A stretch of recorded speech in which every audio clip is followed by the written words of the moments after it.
Chocolat. Chocolat. Chocolatiers. Chocolat. From Dame Cacao, I'm Max Gandy, and this is Chocolate on the Road, the show where we explore hot topics surrounding cacao and chocolate cultures around the world. So let's hit the road.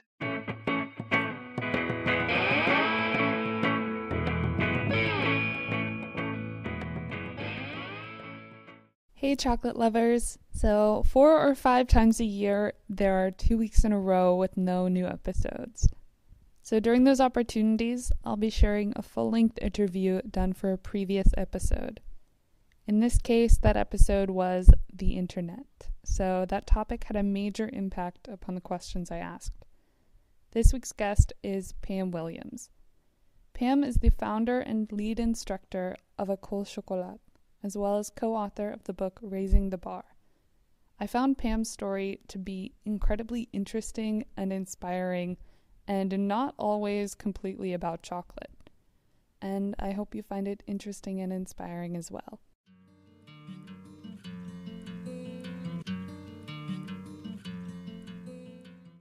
Hi, I'm Pam Williams. I'm the lead instructor and founder of Ecole Chocolat, Professional School of Chocolate Arts. Since 2003, which I can't believe is like 16 years ago coming up in January, we've been teaching chocolate-only courses. We teach them from a business perspective as well as technique.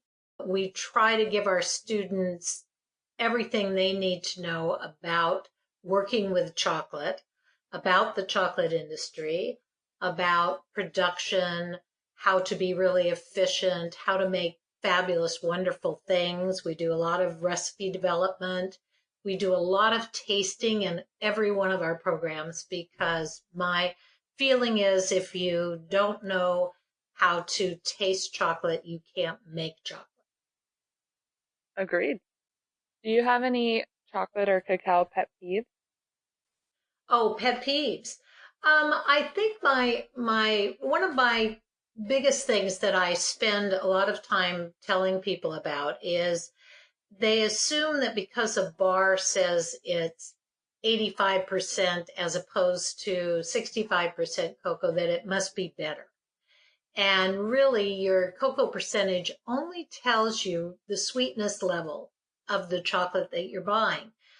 And it doesn't have anything to do with the actual quality and flavor of the cocoa beans themselves. So one of the most important things people can do is to taste chocolate. You know, buy a bar. It's not like you're having to buy like a $20 bottle of wine to be able to taste whether you like the flavor or not. With chocolate bars, it's a very affordable way to get to know what kind of flavors and which chocolate makers a bar might be you like the best. You know what's interesting is that every single person I've asked so far, maybe 10 times, has had a different answer. Oh, absolutely. I know, because we all come to chocolate from a different perspective, and also with different reasons why we're crazy about chocolate. You know, it's and what we're doing in our life. So for me, it's really all about education and trying to make sure that people are aware of what chocolate is and how best to interact with it. That's exactly the reason that I wanted to talk to you today. Was because of your experience with education, and because, as you said earlier, you've been doing it for about 16 years. Yeah, I've been in the chocolate business for 30 years. So the teaching part of it is only been in the last half of my life in chocolate. So when was the first time that you knew how chocolate was made and saw cocoa beans? Well, the first time that I was actually on a farm was probably about 15 years ago.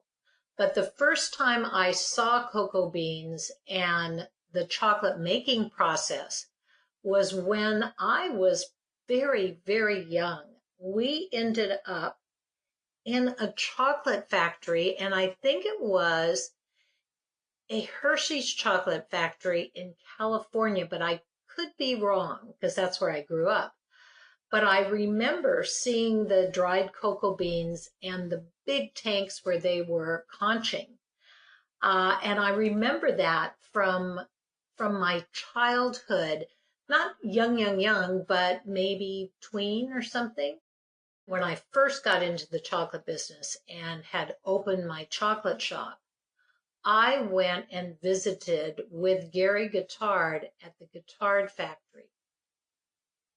And I'm going to say that was like the mid 80s, somewhere around in there. And Gary took me through the factory at Guittard. And that was fascinating. That got me really hooked. So how did you communicate with Gary initially? Was it online or through like calling? There was no online. I would assume what I did was call him or call the factory and see if I could arrange a tour. I was one of their clients, so I assume, back then there was no internet. Okay. I'm unclear as to when the first more widely available email was. One year I heard was, I think, 83 or 84, but I'm not sure if, like Facebook, that was only available within like maybe certain companies or certain regions of the US or of the world.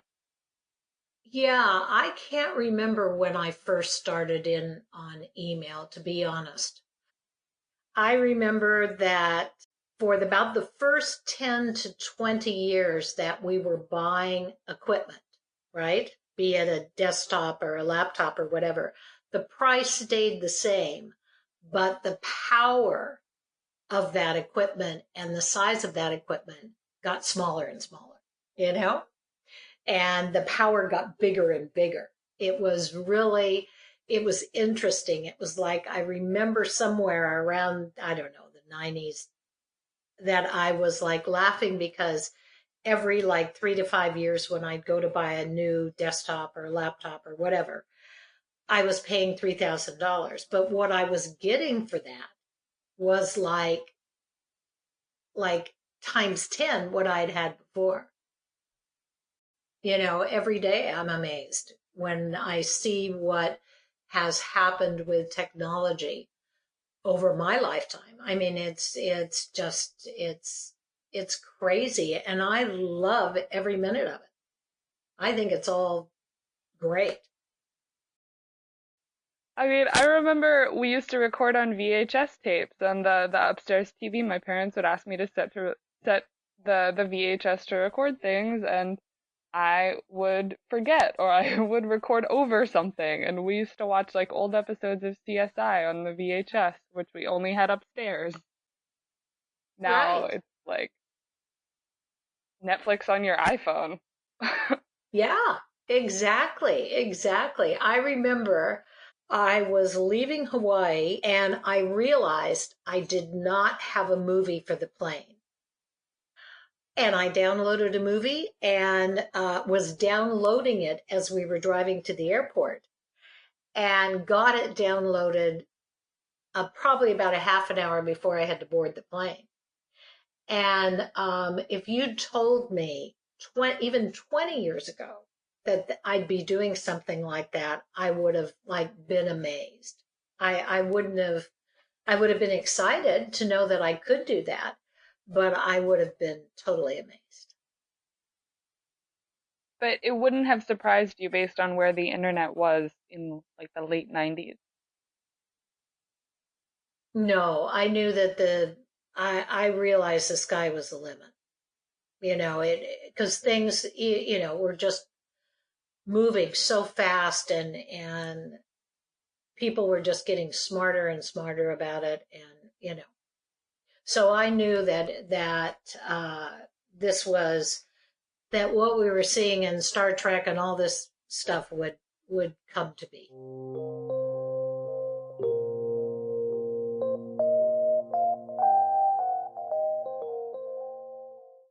that brings me back around to the fact that you started Ecole Chocolat through the internet.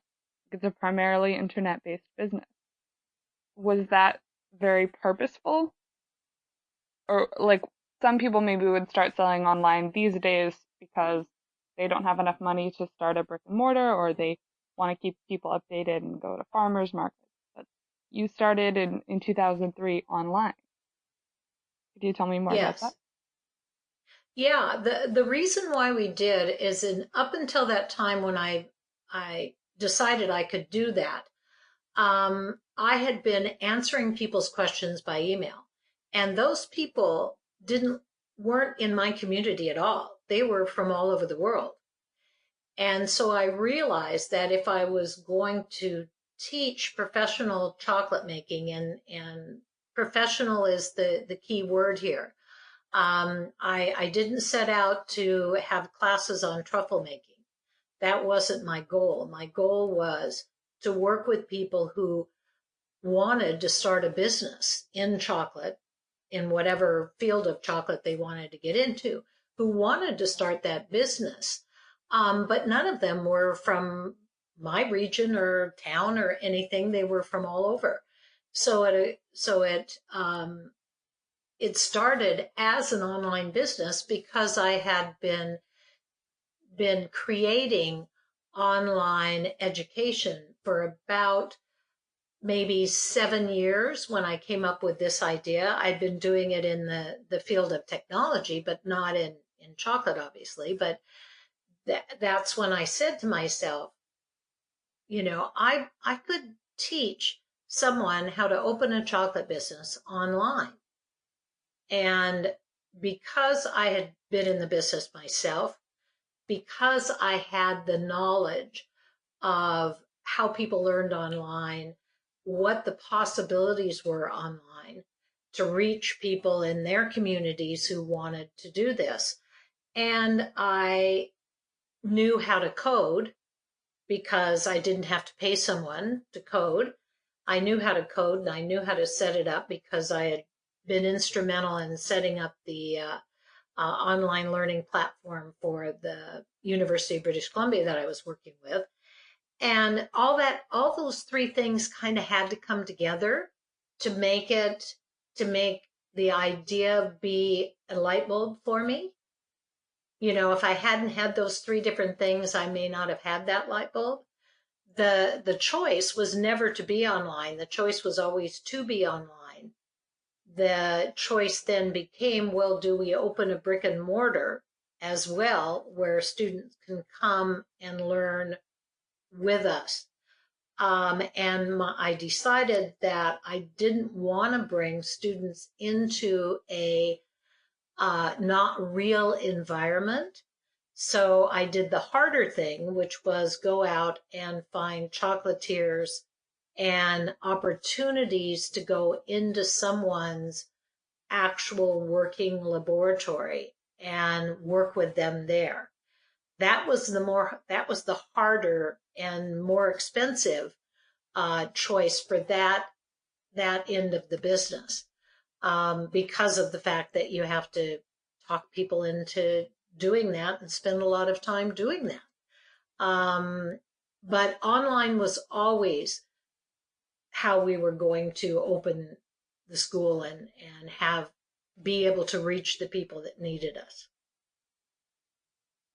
Wow, it's a very enlightened approach that it seems like is pretty hallmark for the people who've become um, sort of, I guess, more well-known faces in their own industries, and in particular in chocolate. Yes, I think so because we're so connected now. It's like people in Vancouver in my community don't really know I exist because, and when I say I mean our school, don't really know that our school exists because we don't like advertise here. We really reach all of our students online. We spend a lot of time and energy and money in our SEO efforts and our social media efforts. to make sure that someone who's in Bangkok, for example, and wants to open a chocolate business knows that we exist. I'm not, you know, going after a particular market. I'm looking, we're there for people who want to open a business, and they could be in any country or any region. So was this the appeal and the sort of goal that you saw that made you really believe that building your business online would work? Yes, it was because that was how I'd been interacting with people before that time. In other words, I'd already been getting emails all the time about how do I start a business? Where do I go? What do I do? And the choices at that point were so limited. In fact, there were only two types of places that people could learn chocolate making. One was to go take a class on how to make truffles, right? Or a class on chocolate tasting, that kind of, all different kinds of things, how to make ganache, how to do that. You could find those at a good pastry school in a major city.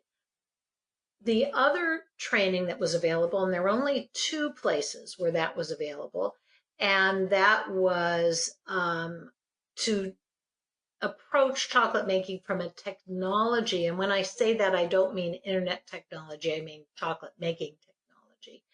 Um, the kinds of places where Hershey's would send their technicians to understand how to do their business.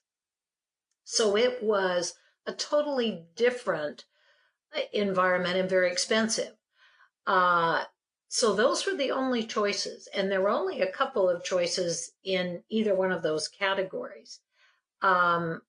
So I felt bad for the people that I was sending to those places because I knew it wasn't going to help them in learning a business. It would help them in understanding how to work with chocolate, but not in opening a business. So that became my kind of mantra was, if you're interested in chocolate for a career or a business, I have to not only teach you all this, everything you need to know about the techniques, the most modern ones, how to decorate, how to, make ganache, how to do all that kind of stuff, but also how that fits into a business and what are the things you should be thinking about when you do product and recipe development when it comes to your business. I absolutely agree. I mean, everyone else I've talked to in in various fields has gotten to where they are because they filled this need. But you jumped a bit from like the late 80s and email to about 2003 when you started the business.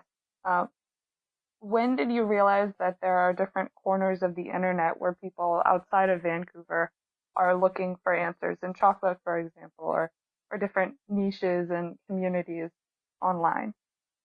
Well, there were way back when we only had email, really. There were different email lists that would come up, and I can remember two or three of them that were focused on chocolate. When I looked at getting a domain name, and I'm going to say that was probably around 1995, chocolate was already taken. So were a lot of things around chocolate. And because people who love chocolate really love chocolate, there were all sorts of little groups that had formed on email around chocolate. Can't remember any of them now, but it was always something where that it brought like-minded, passionate people together. Now, in most cases, they weren't necessarily in the business of chocolate. They were more just interested in chocolate. And that could include pastry chefs and people and chocolatiers who were in the business, but a lot of people who are just interested in chocolate. So after starting Ecole Chocolat, were there any big turning points in the development of the business? Maybe like how you marketed or how many students started appearing or any big moments? Well, the biggest moment for me is we opened the business in January of 2003. And a week later, I had my first student who was from the Netherlands. And that was like, I went, oh my gosh, somebody out there has found me. And that was like the first kind of exciting thing that happened. And after that, things just started trickling in. We had our first program, and it was like, I always tell people it's like, having a party, kind of like, planning a rave and seeing if people turn up. And that's what our business is like. We hold a party every, a class every specific times during the year, and just keep our fingers crossed that people still are interested in what we're doing. The biggest challenge in our business over the last almost 16 years was Google search, moving from searching the internet to regional results. Um, that happened, I think, and time may have gotten away from me. That happened about 5 years ago, where all of a sudden Google felt it was more important, and I totally understand why, to show people results from their region rather than just results from around the internet. And that has a big impact on our business because, again, my region could not support my business. I need people from all over the world that are interested in a career or business in chocolate to know that we exist. And that has been a huge challenge. And it becomes a financial challenge because, we pay for AdWords, and we pay for Facebook ads, and we pay for Instagram ads, and so on and so forth. And we've always done that, but now we have to spend more money. So that has been our biggest challenge. So the way in which you've mediated that Google search problem has been through spending more money on ads. That's the only way. There is no other way to do it. Yeah, there is nothing else you can do besides, and we go through and we do all the the things you're supposed to do to make Google happy, making sure that we do get shown in results to people all over the world. But we never, can guarantee that that's going to happen. We know that if you're in Vancouver and you search for chocolate class or chocolate program or learning to make chocolate or whatever it is, you will find us. We'll be at the top of the list. But if you're in Finland, not so much.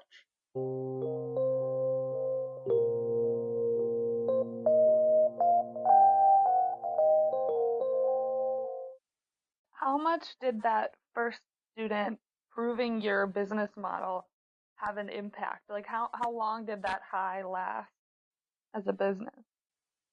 Oh, well, that's okay. Here's the interesting part. The interesting part is I don't know.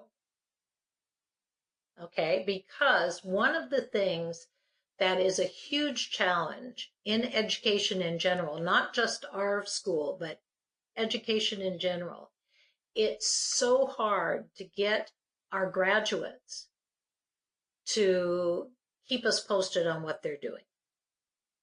We tried desperately to keep in touch with everybody. We, want to know what they're up to, what they're doing, what's happening, so on and so forth. But once people get out of school, in quotes, they're like, I'm free. And, and they're out there doing what they're doing. And there's no real, other than the fact they like us, there's no real reason for them to kind of keep in touch. So we try to keep in touch with our graduates through social media now, which we didn't have before, as a way to do that. But I never know in a lot of cases what that student ended up doing. And in the case of the Netherlands, she kept in touch with us for really a good year and was out there, because people a lot of times, we have three different types of students when it comes to the ones that want to start a business. And we have a lot of people who take our classes just to get really smarter in chocolate, which is perfectly fine with us. We love that too. But the ones that are looking at starting a business, we have people who are in the process of doing that, who find us, take a class while they're getting their business up and going. We have people that have a specific time that they're going to start a business, and that could be, I'm going to do it 6 months from now. I'm going to do it 2 years from now. I'm going to do it 5 years from now. And then we have those that don't know when they're going to start a business. They just know they want to do that, and they're getting ready to look at it more seriously, which is why they're coming to us. But they don't really have a deadline. It might be when I retire, or we're moving, and so when I get moved, I'll start the business. So the bottom line is it's really hard for us to have any statistics or data or anything on what our students have done with the education that we've given them. That's very tough. I mean, did you keep in touch via email before, like maybe an email list? Or how has that evolved over time, especially as social media has popped up? Well, what we do is we have a very active graduate center that our graduates all go into after they finish the program. And it's people helping each other, asking questions, getting answers. They're still getting value from what they had with us, and they're still keeping in touch. They're just not really, and a lot of times, willing to share kind of what they're doing. Do you think that's more because they're afraid of people taking their ideas? I mean, why wouldn't they be willing? I don't know, but it is a fact of life, and it was a fact of life as well in education in general. When we're talking adult education, nobody follows you from grammar school and in secondary school. Nobody really bothers you about that. But it's very tough for university as well. It's endemic to the whole industry.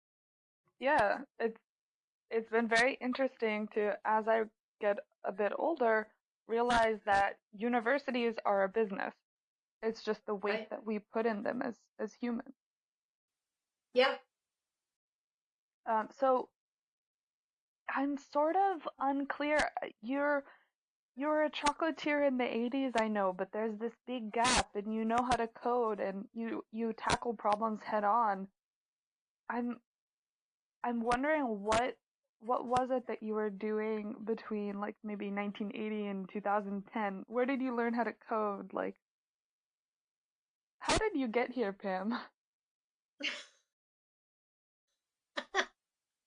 I know. It's been a convoluted journey, but for everyone, it's always that way. You walk down one path, you're walking down the road, you're doing your thing, and all of a sudden a door opens on the right or the left, and you walk through that door, and all of a sudden you're on a different road and a different path.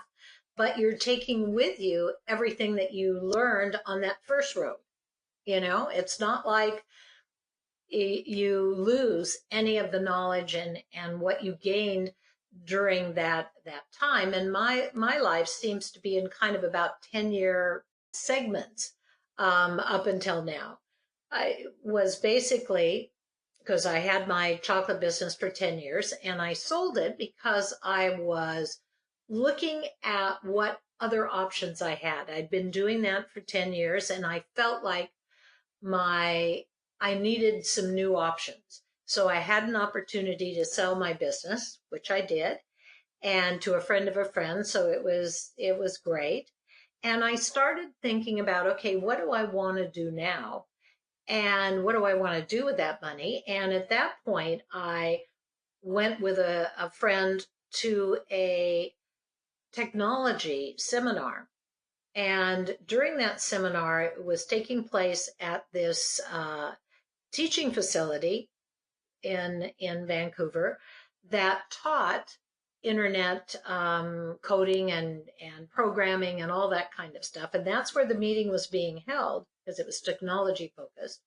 And I love technology. So they gave us a tour of the school. And as I'm walking through these classes, which were basically big rooms full of computers with young boys sitting in front of the computers, I said to myself, I was 10 years younger. I do this. And I went home and, my friend laughed. And I went home and I thought about it. And about 4 days later, I said to my husband, how would you feel if I went back to school full time to learn internet programming? And he thought I was a little crazy, but he said, that's what you want to do? Go for it. And that's what I did. So me and a bunch of 25-year-old boys went back to school to learn all that technology that was happening at that point in time. And that was 1996, 97. And with the thought in my mind that I would take my food and chocolate background and I would um, probably maybe open a web development firm or maybe at the same time do consulting because none of us really knew what to do with the internet. If you were in a business and you had the internet in front of you, you didn't really know what to do with it. You didn't know if you needed a website, what needed to be on that website, so on and so forth. So I basically took that knowledge. I didn't open a web development firm because there were too many of those that were opening up in Vancouver, and I felt the market was saturated. So I started consulting while I was thinking about what else I was going to do, and that kind of led from one thing to another. And I was writing about chocolate on the internet, and all that kind of happened. And I got headhunted by the University of British Columbia Continuing Studies because they were looking for someone who actually understood internet marketing and the internet and from a business perspective. So I started working with them on developing internet programs, and it just happened that they were all doing that with an online component, which we developed the online infrastructure, which I call a learning management system, to do that. And by the time I left there, about 9 years later, we had a huge amount of programs that we were doing, both that we were creating that were both online and face to face, but mainly online. That's Oh, how I ended up getting to that point where all of a sudden I said, I wonder if I could teach professional chocolate making online.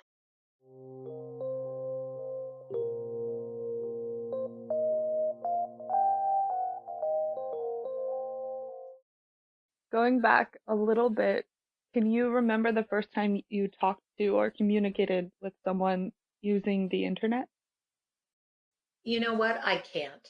I can't. It was, long ago and it kind of, I think for all of us, and I don't think I'm alone with that. I think it just happened. It's like you were so used to at one point writing letters to talk with people that weren't close by. Then it went because using the phone was so expensive. And then it got less expensive to use the phone. And then faxes were developed, and that became really cost effective to send someone a fax and make that all happen. Um, and so when the internet came, it kind of was just an extension of making things better and faster. I can remember in 1991, I did a big conference here in Vancouver, and it was all done via letters, faxes, and maybe some phone calls, but hardly anybody made long distance phone calls because they were so expensive. And I look back on that and I think, oh my gosh, how did we make that happen? Because, you'd have a lead time if you ask a question of someone with a fax that could even be a day or two or three, and a letter, it was a week by the time they got it and you got it back. So, now we're just into instant. If I have someone email me right now and say, want more information on your program, I can get that out to them immediately. And whereas before, so I'm just amazed. And I think you might be hard pressed unless they're young, real young, to really for people to identify when they first did that, because it just became like all of a sudden instead of faxing, you were emailing and you went, oh, okay, yeah. Also, I think that the instantaneousness of the current communication channels also makes it feel more like in person. But it's still very different to meet someone in person. Do you remember the first time that you contacted someone solely through the internet and then met them in real life? Well, yes, I have to laugh. And today I spent about a half an hour through Skype talking to my systems administrator, Vince. I met Vince in 19, I'm going to say it must have been about 1996, only through uh, emails, because I was looking for a server. I wanted to buy a server and have someone manage the server for me. And I had met in person a guy that Vince worked with, and he recommended Vince, but I'd never met Vince face to face. And we probably got that whole server up, happening, running, website up, happening, running, all that kind of stuff, and met like maybe 6 months later. Because I'm just thinking of in in my youth, we had, for example, at Girl Scout meetings, there would be lectures on stranger danger on the internet and like how to use the internet safely. And then maybe 10, 15 years later, here I am like messaging people on Instagram and like earlier this year, I went to Vietnam and I met a girl that I've never met in person but had been communicating with online for like 8 months and had become one of my best friends and still is. And she visited me in Korea last weekend. But again, we had no connection, completely randomly messaged me, started talking about chocolate, and it just happened to be around the same age and going through very similar problems, had very similar interests, but there was no outside connection there. We only met through the internet and then we met in person like 8 months later. Right. Do you remember if that's ever happened or I mean I'm sure it has because of your students, but do you remember the first time that might Yeah. have happened? I don't know if, no, it's all mainly been around the school. I mean, we talk to a lot of people on Instagram and Facebook and Twitter and so on and so forth. And I'm sure there are probably people that I've, you know, gotten involved with that I hadn't had a chance to meet that were not like students because I'll run into them at some of these events. There'll be people, oh yeah, so and so, and oh, it's all good. Yeah, but the kind of thing that you're talking about that's more personal, not so much. No, I haven't. Do you think that has anything to do with the time in which you were getting used to and adapting to the internet? Like, are you just maybe more wary of it, or just because you're a very busy person? Well, I think, yeah, I don't spend a lot of personal time on the internet. I'm really more kind of focused on the business. It was interesting. I just read an article, and Richard Branson was saying that because of the ubiquitousness, I don't know if that's a word, of how ubiquitous uh, the internet is for us in everything that we do. Our phones are like, attached to our bodies, and we're always online doing something. He was talking about how he he thinks that you have to have a passion for what you're, because they were talking about what's work going to look like in 20 years. What is work going to actually be? And he feels that that he's living what will happen to all of us, is that our work will become part of what we do every day, but it won't necessarily be something 9 to 5. It'll be something that we do during the day, something we have to accomplish during the day, but it won't necessarily be 9 to 5, 5 days a week, because I've won't be doing a lot of the rote things that machines and AI can do for us. I've absolutely found that to be true, and I think depending on the industry, that could happen. I don't think it'll happen for everyone, like maybe plumbers, for example. There'll still be Right, rules on other people's time, but 20 years ago, there were barely laptops, so right. who knows? Absolutely. I know. I don't, you want to say amazing Yeah, because it is. yeah. It's an accurate It word. is. It is. Well, and using the Star Trek analogy, you can remember them walking down the halls of the spaceship, you know, clicking their little thing on their, which I can't remember what that was called, the thing on their clothing that, was, oh, hello, yeah, okay, fine, yeah, we'll do that. And pointing things to things and making it happen. And it's already happening for us. I don't understand that reference, but I'm sure someone else will.